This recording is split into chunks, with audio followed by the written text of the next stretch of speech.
अब देखो जो है ना एरोमेटिक कंपाउंड है, इसका जो पहला लेक्चर है वो मैंने पढ़ा रखा है क्लास नोट्स में, किस चीज के बारे में, कि कंपाउंड की एरोमेटिसिटी कैसे निकालते हैं। क्योंकि एक तो आप बहुत लेट आए हो, दूसरी बात ये है कि मैं वो जीओसी में पढ़ा चुका हूँ कि एरोमेटिक एंटी एरोमेटिक कैसे निकालते हैं, सबको पढ़ा चुका हूँ। सबको आता है। अगर किसी बच्चे को नहीं आता है तो यूट्यूब का हमारा वीडियो लेक्चर जाकर देख ले, ठीक है, समझ में आ रहा है, तो वो मैं नहीं करा रहा हूँ। फिर अपन जो दूसरी चीज पढ़ते हैं वो पढ़ते हैं इलेक्ट्रोफिलिक सब्स्टिट्यूशन रेट, सब्स्टिट्यूशन। अब इलेक्ट्रोफिलिक सब्स्टिट्यूशन रिएक्शन, वैसे तो नाम सुन के पता लग रहा है कि इलेक्ट्रोफाइल जाके सब्स्टिट्यूट होगा, लेकिन फिर भी इस चीज को समझ लेते हैं। यहाँ पे बेंजीन है, बेंजीन बहुत ही ज्यादा इलेक्ट्रॉन डेंस होती है या नहीं होती? होती है, ऑफ कोर्स होती है यार। अब जैसे ही यहाँ पे इस पे जाएगा इलेक्ट्रोफाइल, हाँ यहाँ यहाँ पे पॉजिटिव, ये अब यहाँ पे चाहो तो इसका रेजोनेटिंग स्ट्रक्चर बना लो।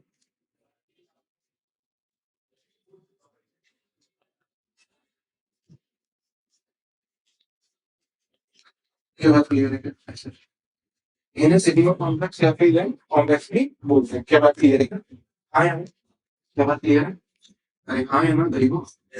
ओके, यहाँ पे अच्छा अब देखो ये नॉन एरोमेटिक है क्या? हाँ बिल्कुल है। ये सिग्मा कॉम्प्लेक्स भी बोलते हैं सर, ठीक है, वेलेंट कॉम्प्लेक्स भी बोलते हैं, लिखा हुआ है नोट में। अच्छा वैसे तो ये बनाने के बारे में जरूरत नहीं पड़ेगी, ध्यान से। अब देखो ये क्या है, बेचारा पहला बेंजीन एरोमेटिक होता है 6 आप नॉन एरोमेटिक हो गया, तो कोई भी चीज यार ये थोड़ी चाहेगी स्टेबिलिटी, मतलब एरोमेटिक कहाँ, बिल्कुल ऐसे ऊपर स्टेबल है, नॉन एरोमेटिक हो गया, बंदा क्या चाहेगा यार दोबारा स्टेबिलिटी तो आए। तो क्या करेगा, यहाँ से जो हाइड्रोजन है, बेस उसका हाइड्रोजन लेके जाएगा, एक बेस ले लेंगे वो हाइड्रोजन लेके जाएगा, और ये आपका ओवरऑल वापस हो गया ना। देखो इलेक्ट्रोफाइल ने हाइड्रोजन को सब्स्टिट्यूट कर दिया। चलो क्लियर। इस वजह से इससे क्या बोलते हैं, इलेक्ट्रोफिलिक सब्स्टिट्यूशन रिएक्शन। क्या बोलते हैं, इलेक्ट्रोफिलिक सब्स्टिट्यूशन। क्या बात क्लियर है क्या? इसमें अपन को 4 रिएक्शंस पढ़नी है। ये मैंने जनरल मैकेनिज्म बताया है तुम्हें, क्या बात समझ में आ रही है क्या? हाँ या नहीं? क्या बात क्लियर है? ये वाला स्टेप जनरली क्या होता है, आरडीएस होता है, और ये वाला फर्स्ट स्टेप होता है। हाँ या नहीं? क्या बात समझ में आ रही है क्या? बोलो हाँ या नहीं। ओके, अब इसमें इलेक्ट्रोफिलिक सब्स्टिट्यूशन रिएक्शन में 5 रिएक्शंस हैं, ठीक है, एक एक करके सारी पढ़ेंगे अपन। प्लीज इसको लिखते रहा करो मेरे साथ। इवन है ना वहां पे, मतलब ऐसे बेस अलग से नहीं भी दिया होगा तो कोई तो चीज सोच, किसी चीज को निकालने से तो बहुत ज्यादा स्टेबल बन जाए तो तू निकाल देगा कैसे भी करके। हाँ है ना? की पॉइंट पढ़ लो इसके जो लिखे हुए हैं, वही जो चीजें बताइए वही लिखी हुई है, ऐसी कोई नई चीज थोड़ी लिखी हुई है। इसमें अपन 4 5 रिएक्शन पढ़ने वाले हैं, मतलब फोर्थ की 2 टाइप है। सबसे पहले अपन पढ़ेंगे हेलोजिनेशन, देखो उसमें, ठीक है, बेंजीन पे हेलोजन लग जाएगा। पहले से स्टार्ट करना, पहले से वापस, जो अपने इसके 4 पार्ट है उसमें से। ये चैप्टर बहुत फिक्स चैप्टर है। पहला चीज होती है aromatic, non aromatic, anti aromatic, वो अपन को पहले आता है तो पढ़ने की जरूरत नहीं। दूसरी चीज आज पढ़ रहे हैं और एक कल पढ़ लेंगे, उसके बाद 2 चीजें और पढ़ेगी जिसमें चैप्टर खत्म है। तो 5 दिन का चैप्टर है, लेकिन क्योंकि मैंने आपको पढ़ाया तो मेरे को पता है कि मैं आपको 2 3 दिन में लगा दूंगा, ठीक है। अगर किसी बच्चे को फास्ट लगे तो मुझे बता देना। हेलोजिनेशन ऑफ बेंजीन, क्या बात क्लियर है क्या? बेंजीन लिया अपन Fe+X2 करते हैं तो यहाँ पे आपको क्या मिल जाता है, आप इसको देखते हैं। सबसे पहले इसके मैकेनिज्म को देखते हैं। मैकेनिज्म में सबसे पहले इलेक्ट्रोफाइल जो यहाँ से मिला है इन दोनों पे एलोनियम प्लस, ये कैसे मिलता है ये समझते हैं। इलेक्ट्रोफाइल जनरेशन, पहले स्टेप में क्या होगा, Fe+X2 क्या दे देगा, Fe+3। Fe+3 क्या एक लुईस एसिड है, बिल्कुल मैंने आपको पहले ही बता रखा है कि यहाँ हेलोजन के पास इस तरीके से लोन पेयर है। हाँ यार, और ये क्या है, लुईस एसिड। ऑफ कोर्स इसको देखते हैं, दिन में एक विचार आया कि क्यों ना मैं इसको लोन पेयर अपने कोऑर्डिनेट कर दूं। और यहाँ पे क्या बन गया, हेलोजन प्लस और Fe4-, ये यहाँ पे इलेक्ट्रोफाइल जनरेट हो गया तुम्हारा, और ये आपका एक तरीके से बेस हो गया। अब मैकेनिज्म क्या जाता है, जो मेन मैकेनिज्म बेंजीन है, इलेक्ट्रोफाइल आपका जो हेलोनियम प्लस है वो गया, ये वाला स्टेप आपका क्या रहेगा, आरडीएस। अब मैं इसके और रेजोनेटिंग स्ट्रक्चर नहीं बना रहा ना, मुझे बताने की जरूरत है क्योंकि मैं पहले ही बना के समझा चुका हूँ 3 सिग्मा वेलेंट कॉम्प्लेक्स। क्या इसकी एरोमेटिसिटी चली गई क्या बेचारे की? अरे हाँ रे गधे है।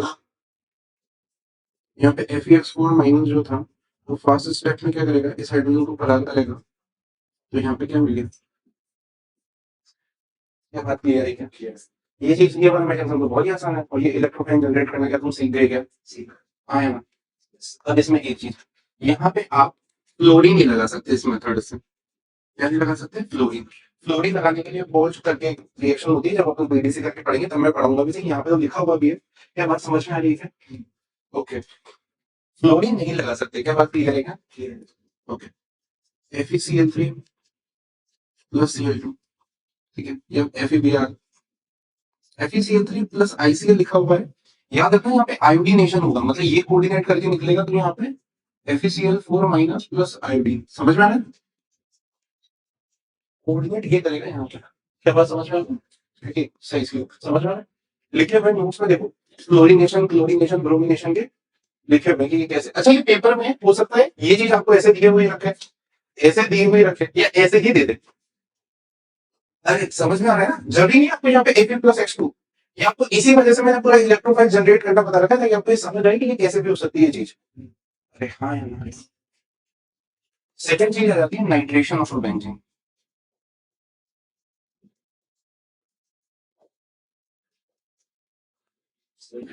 हो गया क्या? कुछ नहीं होगा। HO3 प्लस H+O4, तो यहाँ पे आपको क्या मिल जाएगा? नाइट्रोबेंजीन। के बाद क्लियर है? यहाँ पे इलेक्ट्रोफाइल होता है NO2 प्लस। मैकेनिज्म देखते हैं। सबसे पहली चीज, इलेक्ट्रोफाइल जनरेट कैसे होता है, वो चीज देखते हैं। Electrophile generation, concentrated HNO3। HNO3 का स्ट्रक्चर सबको आता है क्या? लाड लो, तो गरीब तो नहीं है जिसको H2SO4 इनका स्ट्रक्चर नहीं आता। बात क्लियर है? ये एसिडिक H घूम के यहाँ गया, तो H प्लस यहाँ पे आ गया पॉजिटिव चार्ज आया, तो ये क्या हो गया यहाँ पे HSO4 माइनस आया। ओके, यहाँ से जैसे ये निकलेगा H2O तो निकल ही सकता है, ज्यादा जल्दी से निकल दिया, NO2 प्लस बन गया ना इलेक्ट्रोफाइल। क्या बात क्लियर है? एक तरीका होता है वैसे ये NO2 प्लस इलेक्ट्रोफाइल बनाने का, ये एक तरीका है, ठीक है।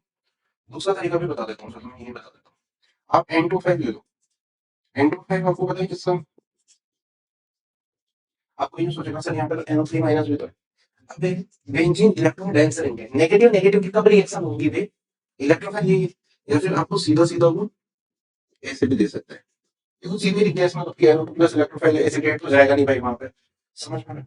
अब मैकेनिज्म तो वही है यार, ठीक है, जो फर्स्ट पहली बार पढ़ा था। ये बेंजीन है, बोलो हाँ। NO2 प्लस आपका इलेक्ट्रोफाइल गया, बोलो हाँ। फिर बस HSO4 माइनस आया कि भाई एरोमेटिक चाहिए कि चाहिए। ये वाला स्टेप हर स्टेप हाइड्रोजन कि भाई तो आ जाओ हमारे साथ, और उस स्टेप में निकाल लेंगे नाइट्रोबेंजीन। क्या बात क्लियर है? यहाँ पे मैंने आपको बता ही दिया, जरूरी नहीं है NO2 प्लस इलेक्ट्रोफाइल ऐसे बनो, ऐसे ये मतलब ये लिखा रहेगा वहां पे, या फिर ऐसे या फिर ऐसे। एक्चुअली तो रुक ही जाओ, मैं तुम्हें एक और तरीका बता ही देता हूँ। कॉन्सेंट्रेटेड HNO को ले लो, उससे क्या होगा ध्यान से देखो, इसमें H प्लस लोगे तो ये पॉजिटिव चार्ज बन गया, तो ये यहाँ पे ही निकला और यहाँ पे लग गया NO प्लस इलेक्ट्रोफाइल। ये वाला स्टेप होके मतलब यहाँ से इसमें अगर मैं NO कराऊंगा तो ये क्या मिल जाएगा? समझ में आएगा क्या? सीधे कर दिया मैंने। अगर इसको मैं वापस कॉन्सेंट्रेटेड HNO3 के साथ रिएक्ट करा दूं, तो क्योंकि ये ऑक्सीडाइजिंग एजेंट है, +5 ऑक्सीडाइजिंग एजेंट होता है नाइट्रिक एसिड, तो उसको ये इसमें बदल देता, तो चाहेगा वैसे ऐसे तरीके तो मुश्किल ही मान लो गलत, फॉलोड बाय कॉन्सेंट्रेटेड HNO3। समझ में आ गया? ये भी एक तरीका है, पहले NO लगा दिया फिर NO को वापस फर्दर ऑक्सीडाइज कर दिया। क्या बात क्लियर है? हाँ यार, समझ आ रहा है? किसी बच्चे को ऊपर डाउट का क्वेश्चन को कष्ट कर, हाँ यार, ठीक है। ये आपको ये इलेक्ट्रोफाइल जनरेट करना भी सीखना है, ठीक है, ऐसा नहीं है। वैसे नीट के हिसाब से तो कोई टेंशन वाली बात नहीं है, नीट का मेन बेस के हिसाब से कोई टेंशन वाली बात नहीं है, बट फिर भी आना चाहिए आपको। क्या बात समझ में आ रही है? ओके, सल्फोनेशन,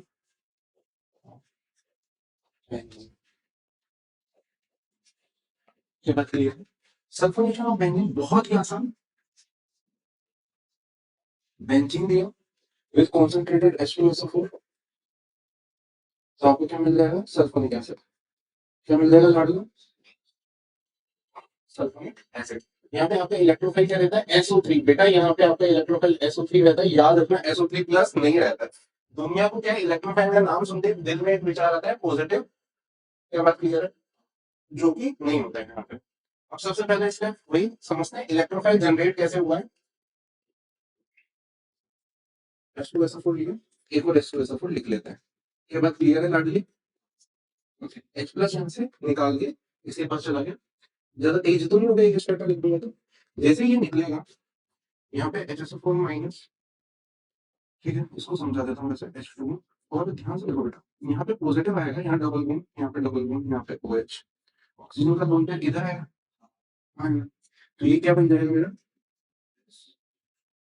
ऑफकोर्स इसमें पॉजिटिव चार्ज हाइड्रोजन, तो ये इसको निकाल देगा, तो आपका इलेक्ट्रोफाइल क्या जनरेट हो गया, क्या बात क्लियर। अगर ऑफकोर्स यहाँ पे +6 ऑक्सीडेशन स्टेट है, क्या बात क्लियर है, बताने की जरूरत थोड़ी है। अब मैकेनिज्म क्या देते हैं, इसके मैकेनिज्म को ध्यान से देखना बेटा। SO3 में क्योंकि +6 ऑक्सीडेशन स्टेट है, बेंजीन बहुत इलेक्ट्रॉन रिच होता है, तो ये इस तरीके से जब यहाँ पे जाएगा तो यहाँ पे याद रखना, तो यहाँ पे SO3 इलेक्ट्रोफाइल है, ये वाला स्टेप आपका फास्ट स्टेप होता है, ये वाला स्टेप फास्ट स्टेप है। तो यहाँ पे जैसे ये चीज हुई, ठीक है, SO3 माइनस, आपको HSO4 माइनस बेस लेके जाएगा, ये वाला स्टेप आपका RDS है। तो यहाँ पे क्या मिल जाएगा मुझे, आपको सल्फ्यूरिक एसिड मिल जाएगा। इसके बाद वाली बात तो सबको समझ आती है कि यहाँ से हाइड्रोजन जाएगा, ये निकाल लेगा और पानी में से लेके सल्फ्यूरिक एसिड बना लेगा। अब यहाँ पे अगर ये वाला स्टेप RDS है, तो अगर यहाँ पे हाइड्रोजन लूं और एक बार ड्यूटेरियम लूं, तो दोनों बराबर आएंगे क्या, नहीं, क्यों, क्योंकि अगर ड्यूटेरियम जाएगा तो टाइम ज्यादा लगेगा। हाँ, इसको ऐसे भी लिख लेते हैं, क्या बात क्लियर है क्या। तो यहाँ पे आइसोटोपिक इफेक्ट ऑब्जर्व होता है सल्फोनेशन में, क्या बात क्लियर है। अभी तो मैं आपको इतना डिटेल में नहीं बता सकता, मतलब मैं एक्सो सब्स्टिट्यूशन बता दूंगा। अगर आप इसमें डाइल्यूट H2SO4 डाल देते हैं तो याद रखना उल्टा हो जाता है, इसे बोलते हैं इप्सो सब्स्टिट्यूशन। अभी तक आपको पता होगा इसको ऑर्थो, इसको मेटा, इसको पैरा बोलते हैं, इसको ऑर्थो, इसको मेटा, इसको पैरा, इस वाली पोजीशन को बोलते हैं बेटा इप्सो। क्या बोलते हैं इसको, इप्सो। क्या बात क्लियर, इसे इप्सो सब्स्टिट्यूशन में पढ़ा दूंगा मैं वहां पे। आइसोटोपिक इफेक्ट ऑब्जर्व होता है, ये बात समझ आ गई क्या। यहाँ पे इलेक्ट्रोफाइल SO3 है, SO3 प्लस नहीं है, क्या नहीं है, SO3 प्लस। बहुत बढ़िया। अच्छा, वैसे तो इसका एक और तरीका होता है इलेक्ट्रोफाइल जनरेट करने का। देखो अब है ना, जैसे ये वाला तरीका तो तुम्हें बहुत सिंपल दिख रहा है। अभी मैं इस चीज को तो खैर मैं मॉलिक्यूलर फॉर्मूला में नहीं लिख रहा, कई बार मान लो मैं इस चीज को ऐसे लिख के दे दूं तुम्हें, Cl प्लस ACl3। ये तो क्या है, मैंने अभी ऐसे लिख दिया ना, तो तुम अभी तो खुश हो गए कि सर यहाँ निकलेगा पॉजिटिव चार्ज, यहाँ से लोन पे वापस इधर आ जाएगा और हमें पता है इलेक्ट्रोफाइल SO3 मिल जाएगा। ये तो तुम ऐसे खुश हो गए। लेकिन अगर मैं इसको ऐसे लिख के दे देता, HOSO3Cl विद ACl3 बेंजीन के सामने, रो देते तुम 2 मिनट में, समझ में आ रहा है। तो ये चीजों का ध्यान रखो, it is very very critically important, critical important. चलो खत्म करें, last but not least, Friedel Crafts alkylation. Friedel Crafts में दो है, अल्काइलेशन और असाइलेशन। तो आज तो अभी अपन सिर्फ फिडिलक्राफ्ट अल्काइलेशन, क्योंकि आज अपन पढ़ते हैं अभी काफी टाइम हो गया, ठीक है। अब वही बेंजीन लिया हुआ है, RH प्लस ACl3, यहाँ पे कार्बन कैटायन मिलेगा और यहाँ पे ऐसे R लग जाएगा। बात क्लियर है। इलेक्ट्रोफिलिक सब्स्टिट्यूशन रिएक्शन क्यों बोल रहे हैं, समझाने की जरूरत है क्या। इलेक्ट्रोफाइल जनरेशन, वैसे देखो फिडिल प्राप्ति से तभी बोलते हैं जब यहाँ पे RH ले लो और फिर यहाँ पे कोई भी लुईस एसिड लिया जा सकता है क्या, जनरली क्या LX3 लो, FeX3 SbX5 ZnH2, ये इसको कोऑर्डिनेट करेगा कार्बोकेटायन प्लस LX4 माइनस। क्या बात क्लियर। वैसे यहाँ पे ना लुईस एसिड भी दो टाइप के होते हैं, अच्छे वाले और थोड़े बुरे वाले, ठीक है। उससे क्या होता है, ये कार्बोकेटायन रीअरेंज और नहीं रीअरेंज होने का कॉन्सेप्ट डिफाइन होता है, जिसका मैंने नोट्स में लिख भी रखा है, देख लो, ठीक है। लेकिन इतना कोई फर्क पड़ता नहीं, इधर आ जाओ। अच्छा, ये इलेक्ट्रो कार्बोकेटायन बनाने का एक ही तरीका है, नहीं सर ये तो एक तरीका आप आपके हिसाब से बोल रहे हो। पेपर में तो ये एल्कीन देके H प्लस देके भी कार्बोकेटायन बनाया जा सकता है। हाँ यार, ये एल्कीन कहाँ जाएगी कार्बोकेटायन, देखिए थर्ड, डिहाइड्रेशन से भी कार्बोकेटायन बन सकता है, डिहाइड्रेशन ऑफ अल्कोहल से भी कार्बोकेटायन बन सकता है। क्या बात है, कार्बोकेटायन बनने के बहुत तरीके हैं, एक ही तरीका थोड़ी है। ये दो तो आपको आते हैं, मैं भी आपको हाइड्रोकार्बन पढ़ाऊंगा तब सिखा दूंगा। इलेक्ट्रोफाइल जनरेशन, सॉरी ये तो हो गया ना यार, रिएक्शन। जी प्रभु बिल्कुल सही कह रहे हैं, आप करा रहे हैं। कार्बोकेटायन यहाँ पे RDS, ये वाला स्टेप बस वो सल्फोनेशन में होती है वो बस, ठीक है। R लगा पॉजिटिव, फिर तुम कह रहे हो कि सर LH4 माइनस आ जाएगा, हाइड्रोजन को उड़ा के ले जाएगा और ओवरऑल रिएक्शन में क्या हो गया, आर ग्रुप हाइड्रोजन की जगह सब्स्टिट्यूट हो गया। क्या आसान है ना? आसान है। चलो चलो बढ़िया। ठीक है, क्वेश्चन करते हैं, ज्यादा बेटर फील आएगा, मजा भी आएगा। बेंजीन अच्छा यार, किसी को ऐसा तो नहीं लग रहा कि सर बार बार यहाँ पे मैकेनिज्म देखने की जरूरत मुझे लग नहीं रहा किसी को लग रही होगी। ACl3 ये निकला, ये कार्बन का टाइम वाला सीधा जाके। हाँ है ना? ओके, दूसरे क्वेश्चन में मैं क्या करता हूँ, ध्यान से देखो, इधर देखो, इधर ACl3 डरने वाली बात थोड़ी है, थोड़ी सी बूंदाबांदी है, बरसात थोड़ी है। तो यहाँ पे क्या हो जाएगा, दो बेंजीन लग जाएंगे। हाँ यार, क्या बात क्लियर है क्या? ये पूरा का पूरा इलेक्ट्रोफाइल सीधा लगा दिया मैंने।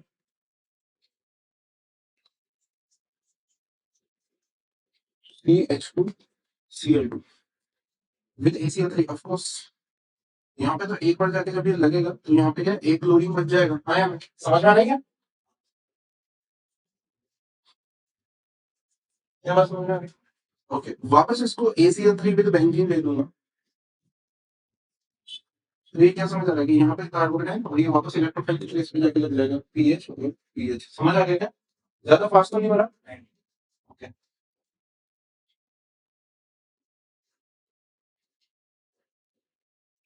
CHCl3 विद ACl3, तो ये क्या मिल जाएगा, CHCl2। वापस इसको एक बार ले लूंगा, हटा पॉजिटिव चार्ज और यहाँ पे इसके साथ बेंजीन के साथ ले लिया। क्या बात क्लियर है? कार्बन और ये पीएच, एक पीएच और एक Cl लगा हुआ है हाइड्रोजन। वापस इसको ACl3 ले लूंगा, हटेगा कार्बन कटाएंगे और फिर वापस क्या आ जाएगा, बेंजीन। कार्बन है, ठीक है। थोड़ी सी मेरी हैंडराइटिंग कुछ ज्यादा सुंदर है ना गरीबों। चलो अब देखो, इस गरीबेश में इसी क्वेश्चन को ऐसे बना दो, क्या फर्क पड़ता है। एल्कोहल ले लिया, ठीक है, एल्कोहल तो समझते ही हो, यहाँ पे H प्लस, तो ये क्या करेगा, H2O प्लस, ये हटेगा कार्बोकेटायन, डिहाइड्रेशन। बॉयस आ गया समझ में? एक और क्वेश्चन करवा देता हूँ मैं, ठीक है? अभी तक आपने नॉर्मल क्वेश्चन कर लिए अच्छे से, चलो एक दो सवाल और कर लो, वैसे तो इतनी कोई बड़ी बात नहीं है इनको करना। अब ये बेंजीन का कार्बन आपको ऐसे एल्कीन लेके इसको H प्लस ले लो, तो सिंपल ये क्या करेगा, ये कार्बोकेटायन ऐसा बन जाएगा। हाँ है ना? तो बेंजीन कैसे लग भी जाएगा।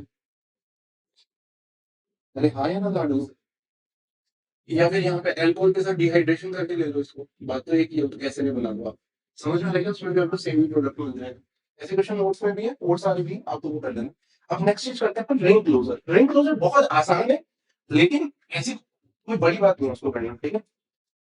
Ring closure principle not alkylation में ही पढ़ रहे हैं। अल्काइलेशन, अल्काइलेशन क्यों बोल रहे हैं, क्योंकि एल्काइल ग्रुप लगा रहे हैं। नाम ऐसे थोड़ी रखे जाते हैं कि ऐसे कुछ भी किसी का नाम रख दिया, मैंने आपको पहले भी समझा, नाम हमेशा रीजंस की वजह से रखे जाते हैं। ओके, मैंने यहाँ पे चार पाँच छह, ठीक है, विद ACl3 लिया। तो अगर ACl3 लूंगा बेटा, ये हटेगा, यहाँ पे कार्बोकेटाइन। अभी कार्बोकेटाइन है तो मैं सीधा ही जाके लगा दूं, क्या वो हाइड्रोजन बनाने वाला स्टेप करने की कोई जरूरत नहीं है। ये कार्बन, एक इसमें Cl है और एक में CH3, ठीक है, ताकि अलग अलग दिख जाए, तो Cl और ऑनलाइन में नहीं दिखता वो बच्चों को। समझ रहे हैं? चलो इसको बड़ा दिक्कत है, ये Cl है, ये CH3। मैंने यहाँ पे एक स्टेप कम किया, कोई दिक्कत तो नहीं है उससे। समझ में आ रहा है ना, वो हाइड्रोजन निकालने वाला स्टेप नहीं दिखा मैंने, कार्बन पे कार्बोकेटाइन बना के कॉम्प्लेक्स वाला खत्म कर दिया मैंने। वापस मैं एक बार ACl3 ले लूंगा, ये जाएगा, यहाँ पे कार्बोकेटाइन। अभी कार्बोकेटाइन देख, अगर ये फर्स्ट है तो इस वाले पे ही जाके ऐड करता है। अब कोई सोचेगा सर यहाँ पे की पड़ता है, आपका रिश्तेदार है क्या? अरे भाई मेरा रिश्तेदार नहीं हो, लेकिन तू सोच, अगर मैं यहाँ पे करूंगा तो 6 मेंबर बनेगी, यहाँ पे और इधर कहीं, यहाँ या तो यहाँ कर लो या यहाँ कर लो। ओ भाई ये मत कहना कि मैं तो यहाँ करूंगा, सेम ही है रे भाई। तो मैं सीधा ही ऐड कर दूं क्या? जैसे आपने ऐड किया, आपका ये बन गया। क्या बात क्लियर है? जैसे आप सेलेनियम के साथ हीट करते हैं, ध्यान से देखो बेटा, अगर यहाँ पे हाइड्रोजन है और आपकी रिंग जिस रिंग से कनेक्टेड है उसके पास अगर हाइड्रोजन है, मतलब ये एरोमेटिक है और ये इसके पास हाइड्रोजन है, यहाँ से H2 निकलेगा और ये भी क्या बन जाएगी आपकी एरोमेटिक। क्या बात समझ में आ रही है? Yes. अगर हाइड्रोजन नहीं होता तो ये रिएक्शन नहीं होती। क्या बात समझ में आ रही है? इसके ऊपर एक दो सवाल और मैंने करा रखे हैं, ये लास्ट का रिंग क्लोजर समझ आ गया पूरा। ऐसे इसको बड़ा बड़ा देख के डरे मत जाओ जी सर, ये तो जैसे ये ऐसे ही, तो इसको भी अगर सेलेनियम के साथ हीट कर दूंगा तो ये भी एरोमेटिक बाइफेनाइल बन जाएगा। क्या बात समझ आ रही है क्या लाडलू? ओके। अब देख जैसे लाडले ये चीज देख, अब मैंने यहाँ पे हाइड्रोजन ही नहीं है, मिथाइल मिथाइल ग्रुप लगा दी, यहाँ पे सेलेनियम के साथ हीट लगा दी, कुछ नहीं हुआ। हाइड्रोजन होना चाहिए, यहाँ पे हाइड्रोजन ही नहीं है। नोट्स में एक दो सवाल और करूंगा। क्या बात समझ आ रही है क्या? अरे नॉर्मल ऐसा ही होता है, जैसे मान लो एक और लिखा हुआ है और रिएजेंट नीचे से उसके नोट करके डिटेल में भी लिखा हुआ है, तो आप देख लेंगे। सेलेनियम के साथ कर दूंगा तो ये भी एरोमेटिक बन जाएगा। क्या बात क्लियर है क्या? हाइड्रोजन होना जरूरी है, यहाँ पे हाइड्रोजन है, अब तो हाइड्रोजन है सर। अरे हाँ यार मार्जिन, हाइड्रोजन हाइड्रोजन, यहाँ पे हाइड्रोजन है क्या? ये ऊपर है लेकिन नीचे नहीं, हाइड्रोजन दोनों में है, दोनों में हाइड्रोजन। अब फिर अबाउट अल्काइलेशन की लिमिटेशंस है कुछ, और लिमिटेशंस क्या है? बहुत ही आसान है। लिमिटेशंस ऑफ डिलक्रॉफ्ट अल्काइलेशन, ठीक है? डिलक्रॉफ्ट अल्काइलेशन की लिमिटेशंस, एक्चुअली उसके अपने लिमिटेशंस है भी नहीं। सोचो अगर यहाँ पे इलेक्ट्रॉन विड्रॉइंग ग्रुप कनेक्टेड है बेंजीन के ऊपर, RX प्लस NX3, यहाँ पे हटा कार्बोकेटाइन होगा, इलेक्ट्रोफाइल ऐसी जगह जाना चाहेगा क्या जिसपे इलेक्ट्रॉन विड्रॉइंग ग्रुप कनेक्टेड है? विड्रॉइंग ग्रुप कनेक्टेड है मतलब वो तो इलेक्ट्रॉन डेफिशिएंट कर देगा। और आप भीख भी मांगोगे तो गरीब आदमी के पास जाके भीख मांगोगे क्या? अरे हाँ यार, अभी मान लो तुम्हारे दोस्त से कहना भाई मुझे पढ़ा दे, तो उससे थोड़ी होगा जिसको खुद को कुछ नहीं आता पेपर के एक दिन पहले। हाँ यार, क्या बात समझ में आ रही है क्या? अगर सोचो यहाँ पे इलेक्ट्रॉन रिलीजिंग ग्रुप लगा हुआ है, OH NH2 वगैरह, तो एक चीज बताओ, इलेक्ट्रोफाइल जो है वो बेंजीन पे क्यों जाएगा जब सीधा सीधा, अरे तो सीधा सीधा भगवान से भीख मांग सकता हूँ, और किससे मांगने की जरूरत है, सीधा वही आएगा ना। इलेक्ट्रॉन यहाँ क्यों जाएगा? समझ रहे हैं? हाँ इसका वो नहीं है, वो तो इतनी सिंपल चीज है, नॉर्मल बेंजीन है। पोली अल्काइलेशन यहाँ पे करा सकते हैं, CH3 ACl3, बटा पॉजिटिव चार्ज, वापस चाहो तो वापस रिएक्ट करा लो, ठीक है? पोली अल्काइलेशन पॉसिबल है। आयन दो मिथाइल, फिर आ जाएगा आपको मेटा का सबसे, हालांकि इस पे डिटेल पे डिस्कशन करेंगे अपन बाद में, ठीक है? और तो मेटा पैरा पे, क्या बात समझ में आ गई?